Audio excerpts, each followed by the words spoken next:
Hi everyone, my name is Madison Abinet, and today I'm going to talk about the recent release of more than 3 million pages of files connected to Jeffrey Epstein.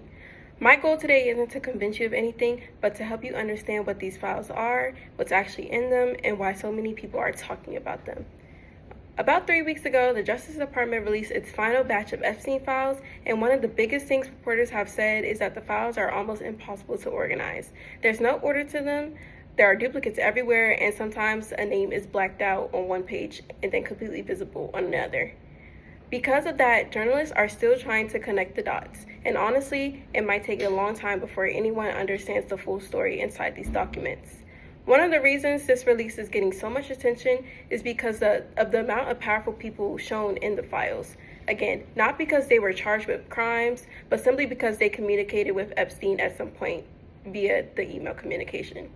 For example, there are messages from Elon Musk showing he once talked about possibly visiting Epstein's island. There's even a voicemail from Deepak Chopra asking Epstein for financial advice. There's also a meeting documented with the founder of 4chan, and in another part of the files, there's an article where Donald Trump's face is actually blurred out, even though many victims' names were not blurred. And that is one of the most concerning parts about this whole Epstein release. Survivors spoke about how poorly their information was handled.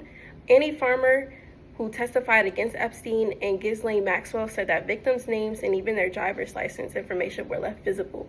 Meanwhile, random parts of unrelated documents were redacted for no clear reason. It raises a lot of questions about how carefully the government handles such sensitive information. Deputy Attorney General Todd Blanche even said that the new charges for others are unlikely, which has added to the confusion because there are still so many unanswered questions. Reporters are digging into things like Epstein finances, draft charges that never went anywhere, and the huge amount of influential people who stayed connected to him even after he was convicted of sex crimes. As a student, watching all of this unfold is really sad to see, especially with the amount of powerful figures, people who shape our government, our businesses, and honestly the whole world were connected to someone like Epstein.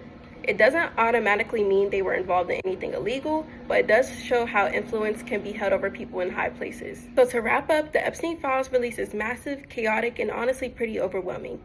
But understanding what's in them helps us see why so many questions are still being asked, and why journalists say there is a lot more to uncover. Thank you.